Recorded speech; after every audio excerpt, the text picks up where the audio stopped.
आपको कई वीडियोस में सिर्फ 500,000 रुपए की एसआईपी से करोड़ों बनाने की स्ट्रेटेजी बताई जाती है, लेकिन आपने किसी व्यक्ति को म्यूचुअल फंड से अमीर होते देखा है? जबकि म्यूचुअल फंड भारत में 1963 से चल रहे हैं। आपको रेयरली कोई ऐसा व्यक्ति मिलेगा जो कि म्यूचुअल फंड से करोड़पति बना हो, लेकिन बावजूद इसके म्यूचुअल फंड से अमीर बना जा सकता है। लेकिन इसके लिए आपको वो सभी मिस्टेक्स करने से बचना होगा जो कि अधिकतर इन्वेस्टर्स करते हैं। चलिए दोस्तों, विदाउट वेस्टिंग टाइम वीडियो शुरू करते हैं, जिसमें हम उन सभी मिस्टेक्स को समझेंगे जो कि अगर आप नहीं करेंगे तो आप भी म्यूचुअल फंड से बड़ी वेल्थ बना सकेंगे। तो हमारी सबसे पहली मिस्टेक है स्टॉपिंग एसआईपी या मिसिंग एसआईपी इंस्टॉलमेंट। कई इन्वेस्टर्स म्यूचुअल फंड से वेल्थ तो बनाना चाहते हैं, लेकिन वो इन्वेस्टमेंट में डिसिप्लिन बिल्कुल भी नहीं दिखाते। यदि आप भी एसआईपी इंस्टॉलमेंट्स को मिस करते हैं या हाई मार्केट में अपनी एसआईपी बंद कर देते हैं, तो ये आपकी सबसे बड़ी मिस्टेक हो सकती है। म्यूचुअल फंड में लॉन्ग टर्म में कंपाउंडिंग से काफ़ी ज़्यादा बढ़िया रिटर्न्स बनते हैं, तो एसआईपी इंस्टॉलमेंट्स को कंटिन्यू बेसिस पर मिस करना या स्टॉप करना आपके रिटर्न्स को ग्रेजुअली कम कर सकता है। सेकंड मिस्टेक, जो कि सबसे क्रिटिकल मिस्टेक है, फंड ओवरलैपिंग। जैसे कि आप किन्हीं दो म्यूचुअल फंड स्कीम्स में इन्वेस्ट कर रहे हैं, लेकिन जब आप उन फंड्स की आपस में ओवरलैपिंग चेक करते हैं तो ये ओवरलैपिंग स्कोर 50% आता है। इसका मतलब है कि आपके दोनों फंड्स में 50% स्टॉक्स आपस में कॉमन है, यानी कि दो फंड्स में इन्वेस्ट करने के बावजूद भी आपको डाइवर्सिफिकेशन का कोई विशेष फ़ायदा नहीं हो रहा है।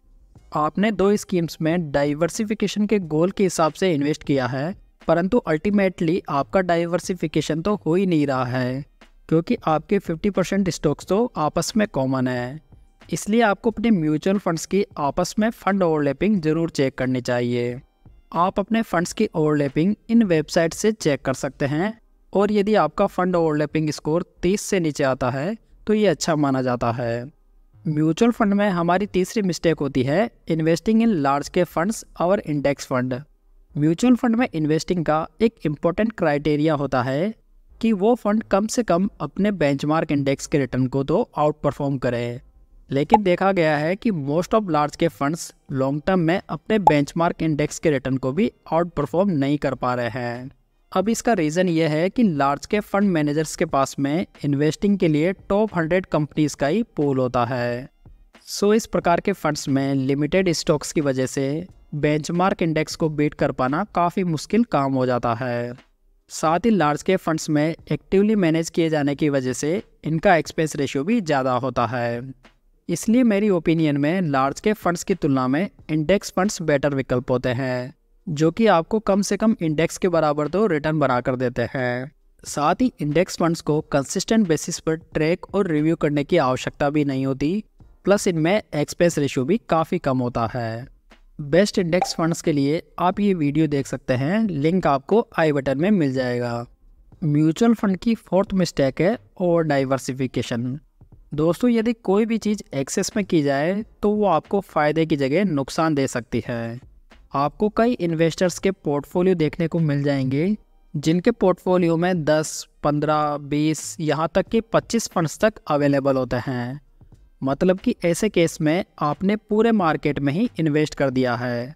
जब एक म्यूचुअल फंड 50-60 स्टॉक्स में इन्वेस्ट करता है तो डाइवर्सिफिकेशन तो ऑटोमेटिकली हो जाता है। तो आइडियली देखा जाए तो आपके पोर्टफोलियो में 3-4 फंड्स बहुत होते हैं। अननेसेसरीली इतने सारे म्यूचुअल फंड्स में एक्सपेंस रेशियो देने का कोई फ़ायदा नहीं है। म्यूचुअल फंड इन्वेस्टमेंट की फिफ्थ मिस्टेक है नॉट इंक्रीजिंग एसआईपी अमाउंट। जैसे कि यदि आज आपने किसी म्यूचुअल फंड में 1,000 रुपये की मंथली एसआईपी स्टार्ट की है और आप इसे अगले 20 साल तक कंटिन्यू करना चाहते हैं, तो इसका मतलब ये नहीं है कि आप अगले 20 साल तक हर महीने सिर्फ 1,000 रुपये की एसआईपी करते रहेंगे।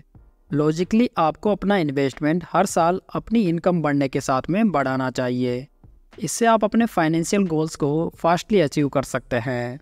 साथ ही जब भी आपको मार्केट में 5-10% की गिरावट दिखाई दे तो आप अपनी एग्जिस्टिंग एसआईपी में थोड़ा बहुत लमसम अमाउंट इन्वेस्ट कर सकते हैं, जो कि 1,000-2,000 रुपये हो तो भी चलेगा। इससे आपकी एवरेज कॉस्ट कम होगी और आपको लॉन्ग टर्म में डेफिनेटली फ़ायदा होगा। इसलिए आपको म्यूचुअल फंड से यदि वेल्थ बनानी है तो आपको थोड़ा प्रोएक्टिवली अपनी एसआईपी हर साल बढ़ानी चाहिए और मार्केट करेक्शन पर एडिशनल इन्वेस्टमेंट ज़रूर करना चाहिए। तो दोस्तों ये थी आज की जानकारी। इन्फॉर्मेशन यूज़फुल लगी हो तो वीडियो को लाइक, कमेंट और शेयर ज़रूर कीजिएगा। साथ ही इस चैनल को सब्सक्राइब ज़रूर कर लीजिएगा। तो चलिए दोस्तों, फिर मिलते हैं एक नई जानकारी के साथ। तब तक जय हिंद, जय भारत।